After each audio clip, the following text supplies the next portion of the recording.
सबसे पहले मैं आप सबको वेलकम कहना चाहता हूँ। ये बहुत ही एक नए प्रकार का फेस्टिवल है, नए प्रकार का मिलन है जो आज हमने यहाँ किया है। सारे स्टूडेंट्स, डीपीएस से भी, NCC cadets, most welcome. And ऐसा फेस्टिवल इलाहाबाद में बहुत पहली बार हो रहा है, तो इसके लिए मैं डीएफओ सर, महावीर सर को बहुत ही दिल से थैंक यू बोलना चाहूँगा। और इसके लिए इसको कहते हैं, इसको यूपी बर्ड फेस्टिवल का उन्होंने नामकरण दिया। और गंगा के तट पे बर्ड्स हमारे पीछे आप देखेंगे तो कितने ढेर सारे गर्ल्स दिख रहे हैं, तो इससे अच्छी लोकेशन नहीं हो सकती थी इस इवेंट को ऑर्गेनाइज करने के लिए। तो मैं हमारे महावीर सर, डीएफओ सर के लिए बहुत बहुत ग्रेटफुल हूँ। थैंक यू मेरे को इनवाइट करने के लिए, ये अपॉर्चुनिटी देने के लिए। और हमारे जितने senior officers, colonel sir, major sir, Jain sir, Vijay sir, GST commissioner हैं सर, हमारे चीफ गेस्ट आज के, और उन्होंने जो बात कही वो बहुत ही मेरे ऐसे लगा कि मेरे दिल से वो बात निकल रही थी। उन्होंने ये कहा कि nature related, nature specially, this is specially for students. अगर हम कुछ अपने लाइफ में हॉबी जनरेट करना चाहते हैं तो नेचर से अगर हम लिंक करके हॉबी जनरेट करेंगे तो उसमें आपका बहुत फ़ायदा है। हम एज पेरेंट्स जो हम अपने बच्चों को वर्च्यूज देना चाहते हैं, पेशेंस, परसिवरेंस, कंसिस्टेंसी, मतलब लगातार करना, रोज करना, अगर वो सारी चीज़ हम, नेचर से अच्छा कोई टीचर नहीं है।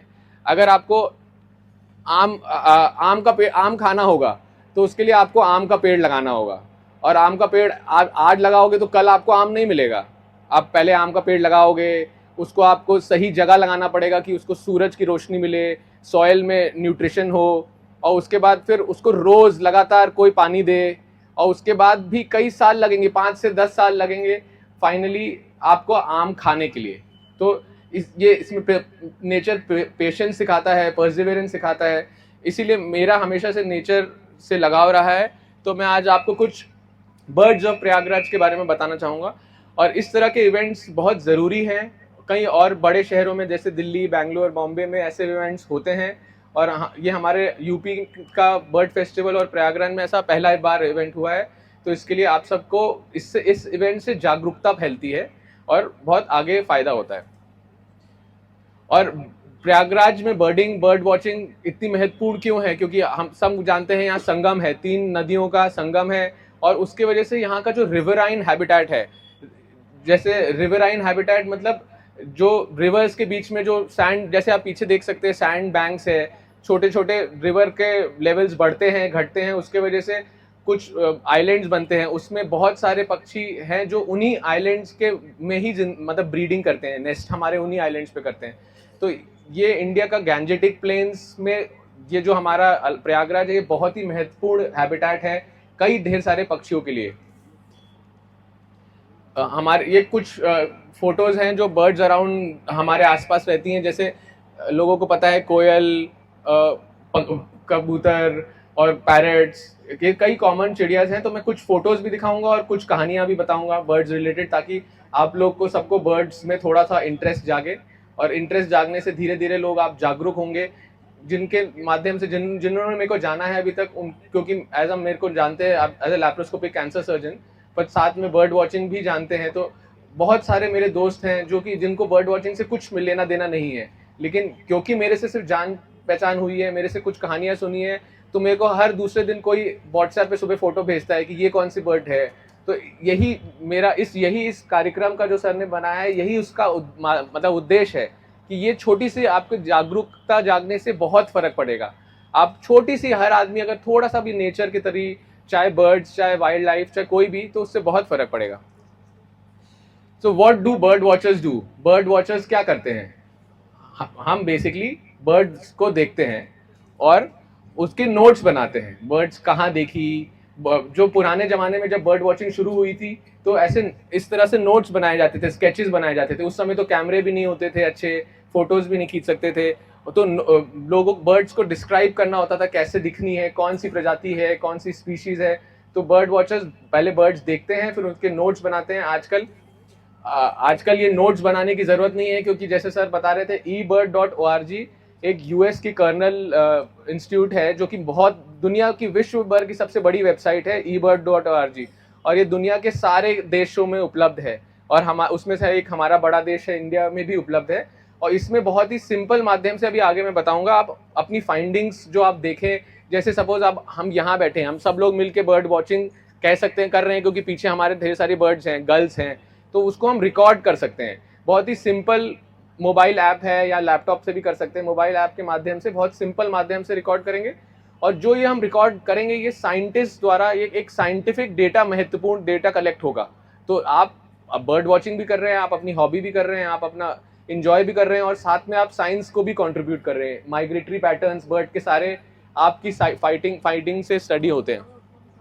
तो जैसे मैं बता रहा था, इंडिया में बहुत बड़ी हो चुकी है ये ई-बर्ड भी, हर डिस्ट्रिक्ट में उपलब्ध है छोटी छोटी, और इससे हमको बर्ड्स का अबंडेंस पता चलता है, कौन सी स्पीशीज किस मात्रा में है, और डिस्ट्रीब्यूशन पता चलता है, कौन सी बर्ड कहाँ पाई जाती है, और माइग्रेशन पैटर्न पता चलता है। एक बहुत ही, जैसे जब भी बर्ड्स की बात होती है तो लोगों को लगता है कि गोरैया यानी कि हाउस स्पैरो कम हो गई है ना, ऐसे सबको लगता है ना। हाउस स्पैरो सब लोग कहते हैं पुराने जमाने में, सर आप भी विजय सर आपको लगता है, सब लोगों को कहानियों में ये लगता है कि हाउस स्पैरो कम हो गई है। कम क्यों हो गई है? क्योंकि हाउस स्पैरो का हैबिटेट क्या था, जो पुराने घर थे, जैसे बैम्बू के घर, उसके घर के जो छोटे छेद होते थे उसमें वो नेस्ट करती थी, उसमें उनका घर होता था।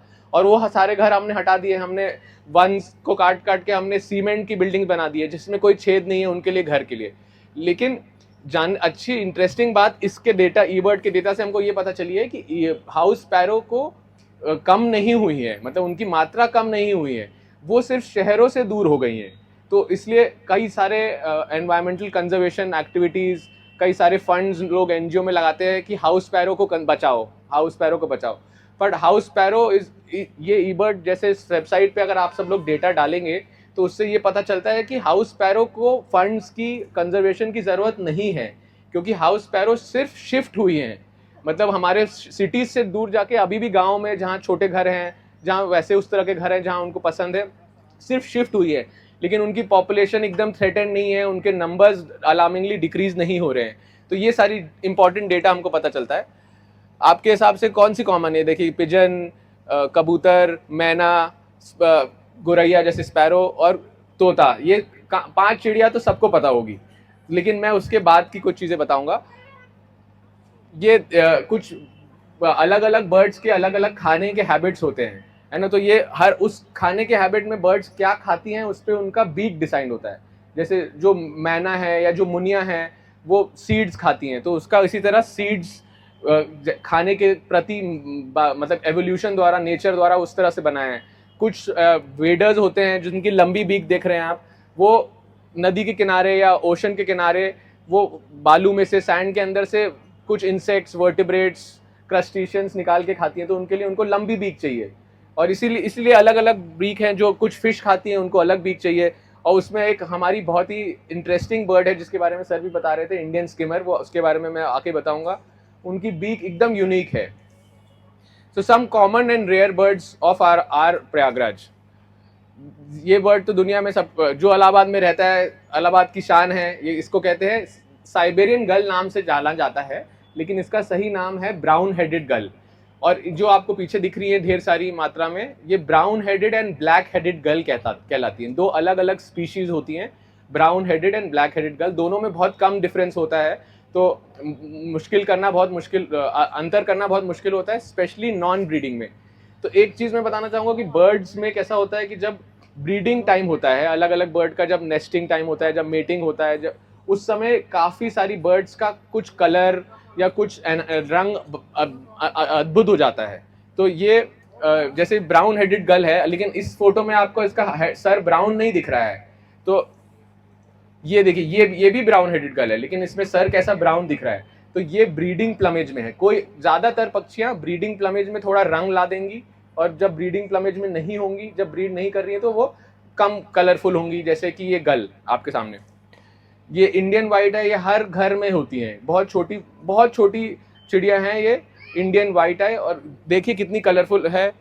एक मिनट बेटा, ऑटोमेटिक हो रहा है अखिलेश, ऑटोमेटिक हो रहा है बेटा, बैक कर देना। वहीं खड़े रहो तुम, पीछे जाना, पीछे। तो कुछ जैसे मैं बता रहा था इंडियन व्हाइट आई, ये बहुत ही कॉमन पक्षी है, हर घर में बड़े फूलों में रहेंगी। पीछे पीछे पीछे पीछे पीछे पीछे पीछे और पीछे पीछे पीछे, बस यहीं से कर दो बस। तो ये हॉर्नबिल है, ये इंडियन ग्रे हॉर्नबिल। ये सारी जो मैं बर्ड्स दिखा रहा हूँ ये इलाहाबाद की ही बर्ड्स हैं, हमारे इलाहाबाद में मिलती हैं। जो मैंने एक ब्रोशर प्रिंट किया है ये आप सबको अभी मिल जाएगा, तो इसमें इससे भी आपको धीरे धीरे जागरूक होंगे। नेक्स्ट नेक्स्ट नेक्स्ट बेटा। हाँ, ये यूरेशियन हुप्पू है, ये भी बहुत ही कॉमन बर्ड है। ये जमीन में रहती हैं, घासों में रहती हैं, और इनका बेटा चेंज हो रहा है बार बार, पीछे करो ना वापस, और पीछे करो, और पीछे करो। हाँ, तो ये इनका इस बर्ड का एक बिहेवियर है कि जब भी कोई इंसेक्ट पकड़ती है खाने के लिए, तो जैसे आप इस फोटो में दिख रहा है ये उछाल के कैच करके खाती है, ये इसका बिहेवियर है। तो इस शॉट में वही कैप्चर किया गया है, जो कि बहुत मुश्किल होता है कि उछाल के कैप्चर। Next next. ये इंडियन गोल्डन ओरियोल है, ये भी एक बहुत ही ब्राइट कलर की पक्षी है, और वहाँ हर जगह मिलती है, शहरों में, जंगलों में। जैसे हमारा कंपनी गार्डन है हमारे शहर में, वो बहुत ही अच्छा है। ये सब कुछ कॉमन पक्षी देखने के लिए, जितनी मैंने फोटोज दिखाई ज्यादातर कंपनी गार्डन में मिल जाएंगे। Next. Tickles blue fly catcher, ये फ्लाई कैचर है, छोटी पक्षी होती है, ये भी झाड़ियों में रहती है, ऐसे खुले में फोटो लेना मुश्किल होता है। नेक्स्ट। रोज रिंग पैराकीट, ये पैरट बहुत कॉमन सब लोग पाया जाता है। इनको सनफ्लावर बहुत पसंद है, तो अगर आप घर में या आपके पास गांव में या कहीं जमीन है, सनफ्लावर लगाएंगे, तो ये जब सनफ्लावर पक जाएगा तो ये सीड्स जरूर खाने आएंगे। ये फोटो मेरे घर की, जॉर्ज टाउन में मैं रहता हूँ, मेरे घर के अंदर की फोटो है ये। नेक्स्ट नेक्स्ट बेटा। ये इंडियन पिट्टा है, ये ग्राउंड बर्ड है, ये अंदर झाड़ियों में रहती है, इसको भी खुले में आना बहुत मुश्किल होता है, बट ये भी एक काफी इंपॉर्टेंट स्पीशीज है। नेक्स्ट। ये है पेंटेड स्टॉर्क्स, ये एक नदी में पाने वाली काफी कॉमन चिड़िया है, और ये जो शॉट लिया गया है ये तो मेटिंग समय पे जब दो बर्ड्स मिलती हैं तो उस समय पे बहुत ही परफेक्ट शॉट बहुत मुश्किल से मिलता है। तो इस शॉट को लेने के लिए मेरे को 4 घंटे इंतजार करना पड़ा था, क्योंकि ऐसे एकदम परफेक्ट उसमें बहुत मुश्किल होता है लेना। नेक्स्ट। अब मैं कुछ किंगफिशर दिखाऊंगा इलाहाबाद के। नेक्स्ट। व्हाइट थ्रोटेड किंगफिशर आपको शहरों में, यहाँ नदी में और छोटे छोटे तालाब में बहुत कॉमनली दिखेगा किंगफिशर। नेक्स्ट। ये भी व्हाइट थ्रोटेड किंगफिशर है। नेक्स्ट। ये पाइड किंगफिशर है, व्हाइट एंड ब्लैक किंगफिशर है, इसको कहते हैं पाइड किंगफिशर। नेक्स्ट। ये है कॉमन किंगफिशर। ये 3 प्रकार के किंगफिशर तो इलाहाबाद में मिलते हैं, और हमारे पूरे इंडिया में टोटल 12 प्रकार, मतलब 12 स्पीशीज। तो ये सारी चीजें मैं इसलिए बता रहा हूँ कि ये जानना जरूरी है कि हमारे इंडिया में बायोडाइवर्सिटी कितनी महत्वपूर्ण है, और जो हमारा ग्लोबल वार्मिंग कह लीजिए या जो भी गड़बड़ हो रही है सब कुछ, ये सारा अगर हम बायोडाइवर्सिटी को प्रिजर्व कर सकते हैं या बायोडाइवर्सिटी को वापस ला सकते हैं। क्योंकि बायोडाइवर्सिटी का क्या मतलब होता है, अलग अलग प्रकार की प्रजाति, अलग अलग प्रकार की फिश, अलग अलग प्रकार की बर्ड्स, अलग अलग प्रकार के एनिमल्स। अगर हम ह्यूमंस ये सीख जाए कि हमको नेचर के साथ को एग्जिस्ट करना है, तो हमारा प्लैनेट, हमारा धरती, हमारा अर्थ सब कुछ बचाया जा सकता है। लेकिन हम वो अभी भी सीख नहीं रहे हैं, हम सारी चीजें फॉरेस्ट को एनक्रोच करके डिस्ट्रॉय करते जा रहे हैं। इससे क्या हो रहा है, इससे स्पीशीज कम होती जा रही हैं, अर्थ की बायोडाइवर्सिटी कम होती जा रही है। तो मैं इसलिए एक एग्जाम्पल के तौर पे ये 3 किंगफिशर तो आपने जान लिया इलाहाबाद में मिलते हैं, बाकी 9 किंगफिशर किस प्रकार के हैं जो हमारे कंट्री में, उनकी भी फोटोज दिखाऊंगा। नेक्स्ट। ये है ब्लैक कैप किंगफिशर, ये सुंदरबंस में खींचा हुआ है, जो कि वेस्ट बंगाल में। नेक्स्ट। ये देखिए कितना सुंदर किंगफिशर है, इतने कलर्स एक बर्ड में हो सकते हैं। आप लोग ये शायद इसमें भी है, जो आपको पैम्पलेट मिला है बच्चों, उसमें भी आपको मिलेगा देखने को। इसका नाम है ओरिएंटल ड्वार्फ किंगफिशर। तो ये इसमें इतने कलर्स है और इतना छोटा बर्ड है कि इसको फोटो खींचना बहुत ही मुश्किल होता है। और नॉर्मली ये पतली नदी के छोटे छोटे धार होते हैं, जहाँ अंधेरा होता है, वहां पे नॉर्मली बैठता है, तो वहाँ लाइट भी कम होती है फोटो खींचने के लिए। नेक्स्ट। ये ब्राउन विंग किंगफिशर, ये भी सुंदरबंस की फोटो है। नेक्स्ट। ये कॉलर्ड किंगफिशर, ये अभी मैं हाल फिलहाल में ही अंडमान्स में हैवलॉक आइलैंड गया था, ये वहाँ मैंने खींचा था। बट ये कोस्टल बर्ड है, तो ये आपको ओशन के किनारे अलग अलग जगह पे, गोवा में भी मिलता है ये, और भी जहाँ जाएं आप, कभी कोई वेकेशन में जाएं, घूमने जाएं अपने फैमिली के साथ, तो धीरे धीरे आप देखेंगे तो ये किंगफिशर इतनी शाय बर्ड नहीं होती है, थोड़ा पास भी आने देती है। तो अगर आप देखेंगे तो आपको धीरे धीरे इंटरेस्ट जागेगा। मेरी एक्चुअली जब बर्ड वॉचिंग शुरू हुई तो मेरी पहली बर्ड मेरी वाइफ पूजा ने मेरे को बाइनोकुलर्स गिफ्ट दिया था, और शुरू में मैं किंगफिशर देख के बहुत एक्साइट हो जाता था कि वाह, किंगफिशर, व्हाइट थ्रोटेड किंगफिशर दिख गया। और एक दिन जब बाइनोकुलर्स से मैंने व्हाइट किंगफिशर दिखा, तो उस दिन सुबह 6 बज रहे थे, मैंने मेरी वाइफ, होने वाली वाइफ को सुबह 6 बजे फोन करके इतना एक्साइटमेंट में फोन किया कि आज मेरे को एक ब्लैक एंड व्हाइट रंग का किंगफिशर दिखा है। तो ये मैं इसलिए कहानी बता रहा हूँ कि अगर आप जानेंगे तो आप देखेंगे। और जैसे आप अंडमान या गोवा या ऐसे बीच वाली डेस्टिनेशंस हम लोग आज नहीं तो कल कभी ना कभी घूमने जाते ही हैं, तो अगर आप आंखें खोलेंगे तो आपको ये कॉलर्ड किंगफिशर भी दिख सकता है। नेक्स्ट, ये रूडी किंगफिशर, ये मैनग्रूव का स्पेशलिस्ट है, तो ये मैनग्रूव्स में ही रहता है। मैनग्रूव्स फॉरेस्ट हमको आपको पता है बहुत ही महत्वपूर्ण है हमारे बायोडाइवर्सिटी के लिए। सारा ऑक्सीजन जो हमारे जनरेट होता है उसमें मैनग्रूव्स बहुत ही इंपॉर्टेंट है। और आज भी आप जानते होंगे, जैसे बॉम्बे के नवी मुंबई में पाम बीच रोड में बहुत मैनग्रूव्स डिस्ट्रॉय हो रहा है।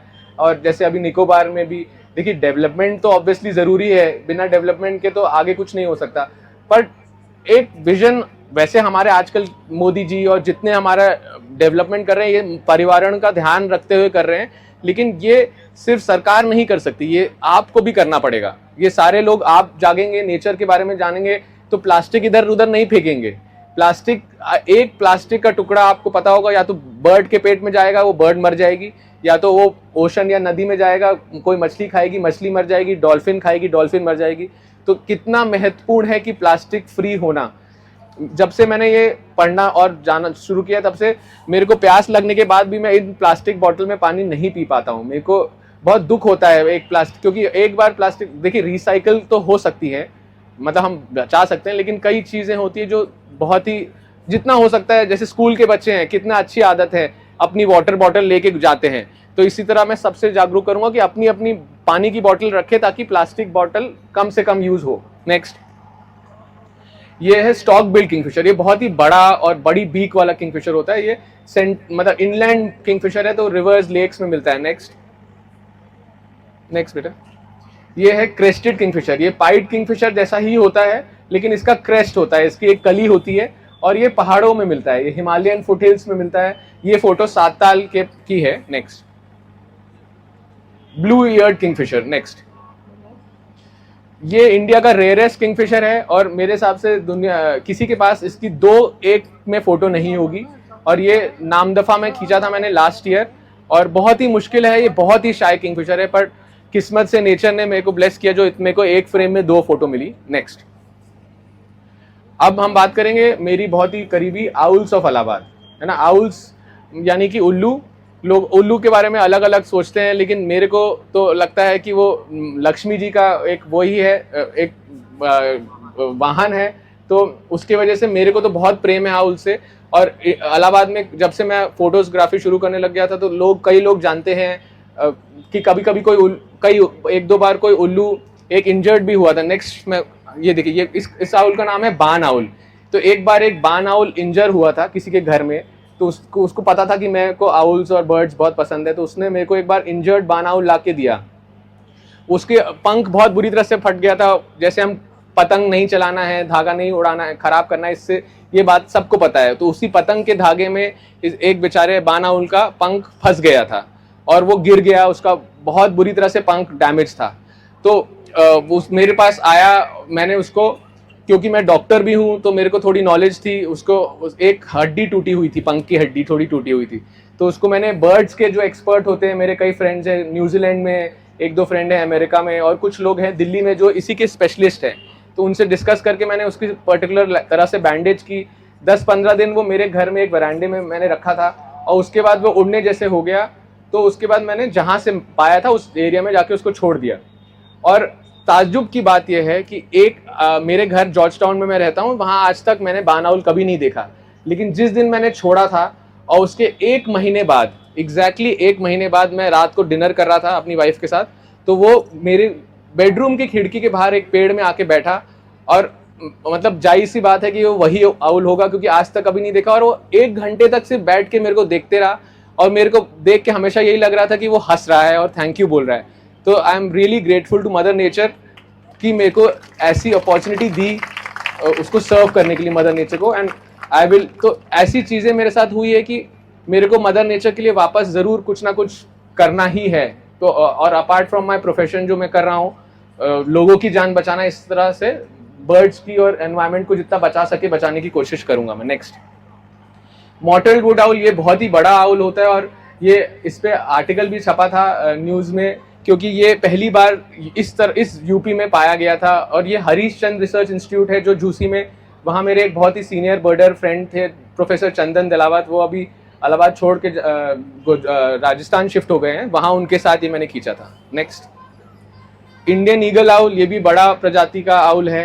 नेक्स्ट, ब्राउन फिश आउल, ये एक फिश स्पेशलिस्ट आउल है, ये नदियों के किनारे, जंगलों में जहाँ नदियाँ रहती है उसके पास रहता है। नेक्स्ट, ब्राउन हॉक आउल, ये सारी प्रजाति मतलब 7-8 प्रजाति, नेक्स्ट 7-8 प्रजाति के उल्लू हमारे इलाहाबाद में उपलब्ध है, और टोटल इंडिया में 36 स्पीशीज ऑफ आउल्स हैं, मतलब 36 प्रकार के आउल्स हैं, जिसमें से मैं किस भगवान और नेचर की किस्मत की वजह से मैं 35 खींच चुका हूँ, 35 लोग की देख चुका हूँ, उनकी फोटो खींच चुका हूँ।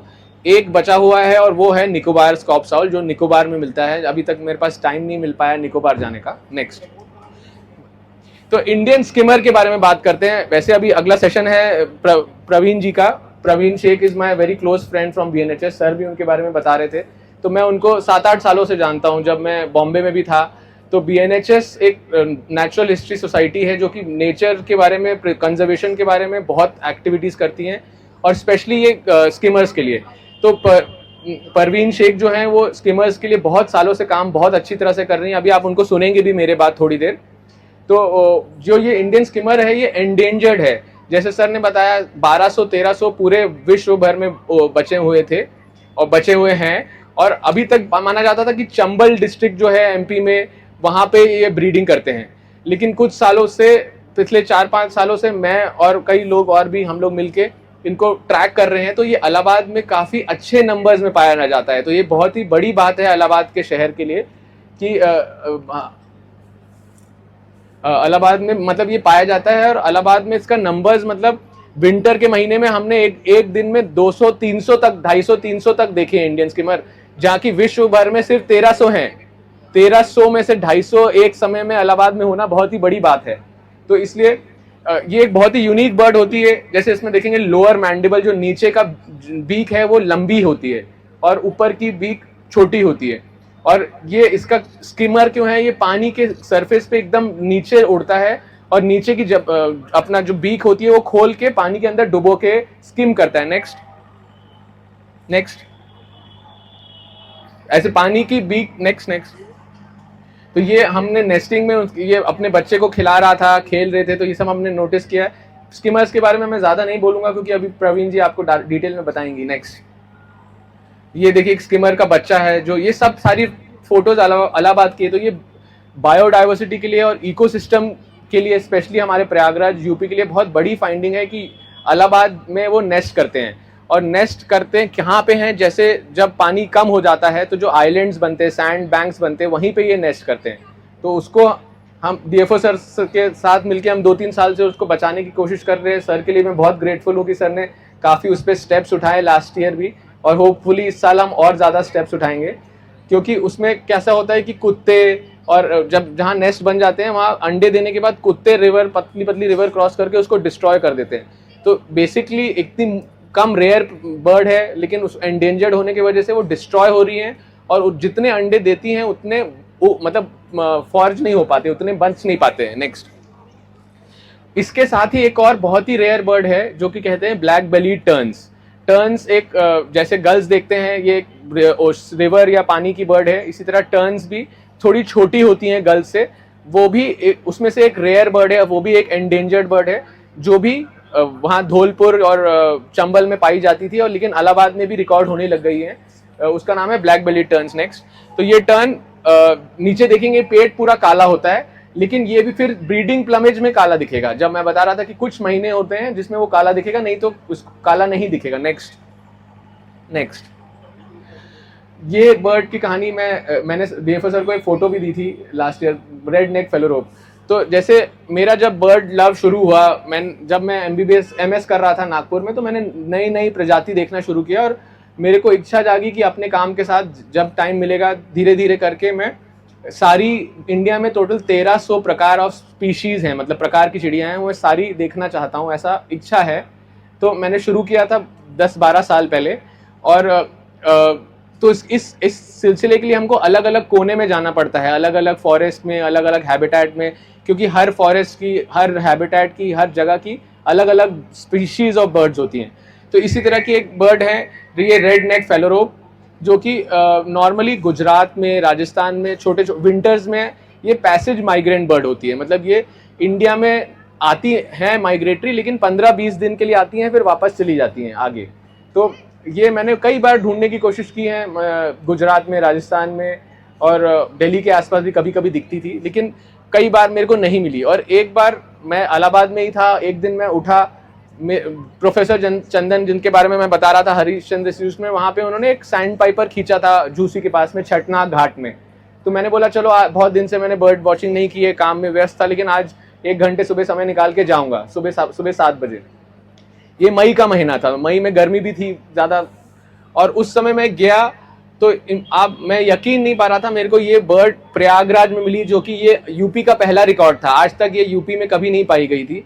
और मतलब ये तो लिटरली वही हो गया कि यूनिवर्स। तो मेरे पास एक एक्स्ट्रा बाइनोकुलर्स उन्होंने दिया है कि कभी कोई, किसी भी बच्चे को या किसी भी व्यक्ति को अगर बर्ड वॉचिंग में इंटरेस्ट है और वो बाइनोकुलर्स यूज़ करके देखना चाहता है, तो मेरे पास एक स्पेयर बाइनोकुलर्स कंपनी द्वारा दिया गया है, जो कि आप मेरे साथ किसी भी दिन, कभी हम प्लान करेंगे फरवरी में डीएफओ सर के साथ मिलकर एक बर्ड वॉक प्लान कर लेंगे, जिसमें वो बाइनोकुलर्स सब लोग यूज़ करके देख सकते हैं कि बिना बाइनोकुलर्स और बाइनोकुलर्स से बर्ड वॉचिंग में कितना डिफरेंस होता है। और जब हम बर्ड देखते हैं तो कैसे डिस्क्राइब करते हैं। नेक्स्ट बर्ड, जैसे अगर आपने कोई पक्षी देखी और आप मुझसे पूछना चाहेंगे कि मैंने एक पक्षी देखी तो वो क्या है, तो मैं आपसे पूछूंगा कि उसका पीछे बेटा पीछे उसका साइज क्या है, उसका शेप क्या है, उसका आवाज क्या थी, मतलब वो दिखने में किस तरह की थी, उसका रंग क्या था। नेक्स्ट फिर उससे बाद पूछा जाएगा कि बर्ड क्या कर रही थी, पेड़ पे थी कि जमीन पे थी, बालू में थी कि झाड़ी में थी। ये सारी चीज़ों से उसके हैबिटेट समझ आएंगे। और कई बर्ड्स होती हैं जो फ्रेंडली होती हैं, जो खुले आके बैठ जाएंगी। कई बर्ड्स होती हैं जो बहुत शाय होती है, सल्कर्स कहते हैं, जो कि झाड़ी से बाहर निकलेंगी नहीं। तो ये सारी, अगर आप बर्ड्स के बारे में डिस्क्राइब करेंगे तो उससे एक एक्सपीरियंस बर्ड वॉचर आपको बता सकता है कि वो कौन सी बर्ड थी। नेक्स्ट, और पुराने जमाने में जैसे मैंने बताया ऐसे स्केचिंग होती थी। नेक्स्ट और आजकल एक बहुत ही कॉमन ऐप आ गया है जो आप जितने भी लोग हैं वो जान सकते हैं, उसका नाम है Merlin bird ID app. Merlin bird ID app और गूगल लेंस जैसी बहुत सारी चीज़ें हैं जो आपने सुना होगा। तो ये आप, एक सिंपल ऐप है और एक फ़ोटो खींच के उसमें ऐप में आप डालेंगे तो वो 90% के ऊपर चांसेस है कि वो सही स्पीशीज़ बता देगा। तो ये खास करके जो स्कूल के बच्चे हैं, डीपीएस के और एनसीसी कैडेट्स के, उनके लिए ये बहुत ही इंपॉर्टेंट है कि अगर आप शुरू करना चाहेंगे और आपके पास मतलब माध्यम नहीं है कि कैसे जाने की कौन सी बर्ड दिख रही है, तो सिंपल आप अपने फ़ोन से भी दूर की फ़ोटो खींच के थोड़ी बहुत डालेंगे तो आपको आइडिया मिल जाएगा कि कौन सी बर्ड दिखी है। इसका ऐप का नाम है मर्लिन, हर कॉमन प्लेटफॉर्म पे उपलब्ध है। नेक्स्ट, ई बर्ड। नेक्स्ट, तो ई बर्ड के बारे में हम बात ऑलरेडी कर चुके हैं थोड़ी बहुत। ई बर्ड एक वेबसाइट है जहाँ पे हम बहुत ही ईजी फॉर्मेट में, मर्लिन और ई बर्ड एक्चुअली दोनों मिल के साथ में काम करते हैं और उसके थ्रू आप सिंपल ऐप में आप बर्ड वॉचिंग जैसे शुरू करेंगे। ई बर्ड की हमने एक इलाहाबाद में यूपी की पहली बर्डिंग वर्कशॉप भी की थी अभी हाल फिलहाल में सितंबर में, और इसमें समरीन और कई हमारे लोग बैठे हैं, शॉर्ट्स के कई स्टूडेंट्स भी हैं जिन्होंने अटेंड भी की थी और उनसे काफ़ी कुछ सीखा भी था। और मैं चाहूँगा कि ये और लोगों तक पहुँचे। और अब दूसरी चीज़ होती है कि बर्डिंग कहाँ पे करें। तो जैसे इलाहाबाद में हमारा एक बर्डिंग कम्युनिटी है, एक बर्डिंग व्हाट्सएप ग्रुप है जिसमें हम मिलते भी रहते हैं। तो जिसमें भी जो भी इंटरेस्ट है वो मुझसे मिल सकता है, हम उस ग्रुप में ऐड कर सकते हैं अगर सच्ची में जेन्युइनली इंटरेस्ट है। और उस ग्रुप के माध्यम से हम लोग जब भी बर्डिंग करते हैं तो आप लोगों से मिलेंगे। और उसके साथ बर्डिंग में एक बहुत अच्छी बात है जो मैंने जाना, जैसे मैं हर कोने कोने में ट्रैवल कर चुका हूँ। तो बर्डिंग कम्युनिटी, जो आदमी बर्ड्स को प्यार करता है, जो आदमी बर्ड्स को लगाव करता है, जैसे मेरा जैसा कोई अगर मिजोरम में से अभी मैं गया था वहां कोई होगा तो उससे दोस्ती अलग ही लेवल की हो जाती है। एक ऐसे लगता है कि उसको आप उस इंसान को आप पहले से जानते हो। इतनी ढेर सारी कहानियां हैं, मैं बताऊंगा तो टाइम खत्म हो जाएगा।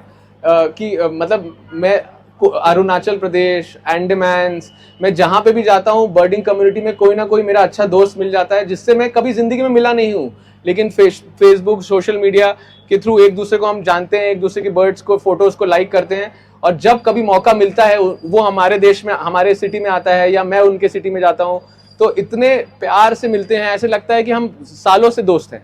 तो ये बहुत इंपॉर्टेंट चीज है। अगर बर्ड वॉचिंग या बर्डिंग में आप घुसते हैं तो नेटवर्क आपका इतना स्ट्रांग हो जाएगा, मतलब पूरे इंडिया भर में। क्योंकि जैसे मैंने आप कैलेंडर भिजवाता हूं तो लोगों की इतनी डिमांड है, कम से कम 1000 कैलेंडर में इंडिया के हर कोने में हर साल पिछले 4 साल से दे रहा हूं। और जिसको नहीं पहुंचता है वो मेरे से मैसेज करके या फोन करके पूछता है कि मेरे को इस साल का कैलेंडर नहीं मिला। और दूसरी चीज होती है बर्ड वॉचिंग में, जैसे फिलहाल इंडिया इलाहाबाद में, कि कहाँ जाए बर्डिंग करने, शुरुआत कहाँ से करे। तो उसके लिए भी ई बर्ड में हॉट स्पॉट्स नाम की एक फैसिलिटी है जहाँ पे जितने हम जैसे और जितने ई बर्डर्स हैं इलाहाबाद में, जैसे मार्क मेरा एक बहुत अच्छा दोस्त है, वो बहुत बर्डिंग करता है।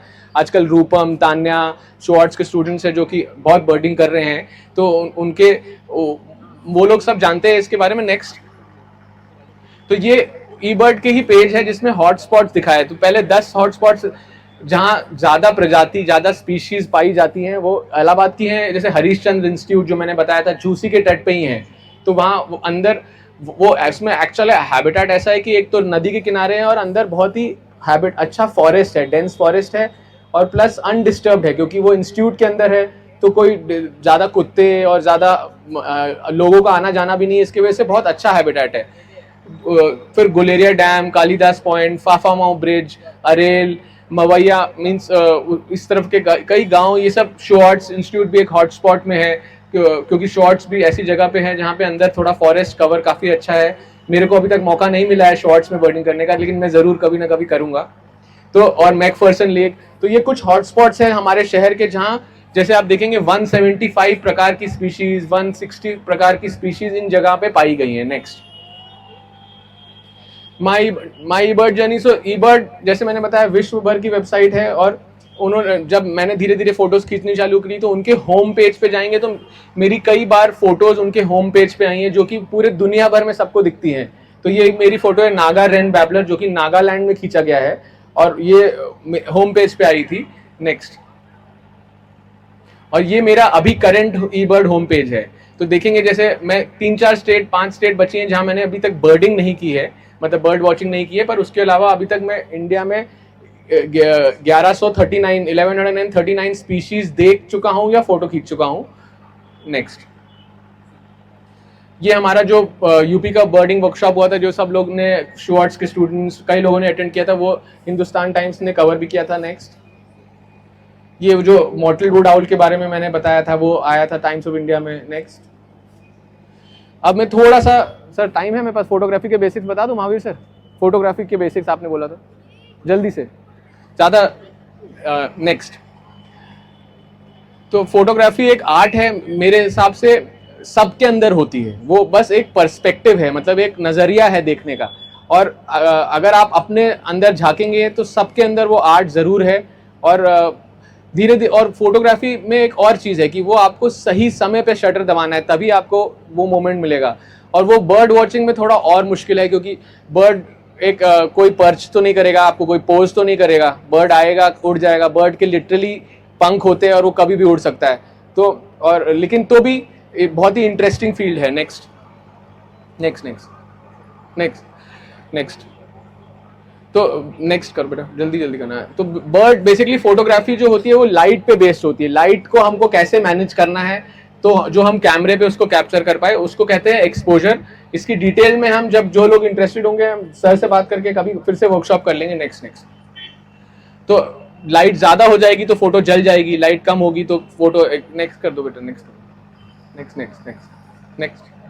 कैमरा देखिए, नॉर्मल कैमरा ऐसे दिखता है, इसमें कई 3 मोड्स होते हैं जो हमको जानना जरूरी है। बच्चों के लिए थोड़ी थोड़ी जानकारी दे रहा हूँ, जो जब जिसको ज्यादा इंटरेस्ट होगा वो मिल के समझ सकता है, या हम आपके लिए अलग से एक वर्कशॉप ऑर्गेनाइज कर देंगे। अभी थोड़ा टाइम कम है इसलिए मैं ज्यादा इसके बारे में डिटेल नहीं बता रहा हूँ। Next next next next next next next next next next next next shutter speed भी बहुत इंपॉर्टेंट होती है, जो कि हम आजकल आईफोन से भी खींचते हैं, फोन से भी खींचते हैं। तो अगर आप धीरे शटर स्पीड करेंगे तो ब्लर फोटो आएगी, जैसे इसमें देख रहे हैं। अगर फास्ट शटर स्पीड होगी, next next next next next next next next next next बस बस 10 बेसिक टिप जो कि मैं बिगिनर्स फोटोग्राफर्स को देना चाहूंगा। ज्यादा डिटेल में नहीं बताऊंगा कि आपको फोटो खींचने के लिए एक्सपेंसिव गियर या महंगी इक्विपमेंट की जरूरत नहीं है। आपको थोड़ा बहुत नॉलेज लाइट का, कॉम्पोजिशन का, फोटो कैसे होता है उसके बारे अगर हो जाए तो आप अच्छी फोटो खींच सकते हैं। Next light and composition. Next next पीछे करो बेटा। ट्रांसपोर्ट द व्यूअर्स, मतलब जब आप बर्ड की फोटो खींच रहे हैं या इंसान की फोटो के लिए भी ये होता है, जैसे सपोज पीछे गर्ल्स बैठी हुई हैं, तो अगर उसको हमको अच्छी फोटो खींचनी है तो हमको उसके लेवल पे जाके खींचेंगे, मतलब लेट के खींचेंगे तो ज्यादा अच्छी फोटो आएगी। नेक्स्ट नेक्स्ट नेक्स्ट और बर्ड की अच्छी फोटो खींचने के लिए उसकी आंख को फोकस या आंख को कैप्चर करना बहुत जरूरी है, तभी वो फोटो अच्छी दिखेगी, ह्यूमन आई को तभी अच्छी दिखेगी। नेक्स्ट नेक्स्ट नेक्स्ट और जितना हो सकता है बर्ड को फिल्म करे, फिल द फ्रेम। नेक्स्ट जितनी हो सकती है, अगर आपकी फोटो तस्वीर एक कोई स्टोरी सुना सके, जैसे मैंने वो पेंटेड स्टॉक्स की बताई कहानी, और हर पिक्चर के पहले, हर फोटो के में एक स्टोरी छुपी होती है, तो उसको अगर आप ढूंढेंगे तो आपकी फोटो धीरे धीरे स्पेशल हो सकती है। नेक्स्ट नेक्स्ट और उड़ते हुए, एक्शन में, लड़ते हुए, खाते हुए, बिहेवियर, एक्शन शॉट्स लेने के लिए वो ज्यादा अच्छा होगा। Next next next next next next next next और पीछे जब धीरे धीरे फोटोग्राफी सीखेंगे तो पीछे बैकग्राउंड में क्या आ रहा है, ये सब चीजों का भी ध्यान देना पड़ेगा। नेक्स्ट और नेक्स्ट नेक्स्ट ये मेरी कुछ फोटोज है, फोटोज खींचते वक्त। और इंपॉर्टेंट चीजें हैं कि अगर बर्ड्स में आपको थोड़ा सा भी इंटरेस्ट है तो आप कॉमन बर्ड्स के थ्रू शुरू करें। जैसे मैंने बताया, कंपनी गार्डन बहुत कॉमन जगह है जहाँ पे बारबेट, कई जितनी आपको इस पैम्पलेट में फोटोज हैं, काफी सारी फोटोज आपको या बर्ड्स आपको कंपनी गार्डन में देखने को मिल सकती है। Next next thank you very much.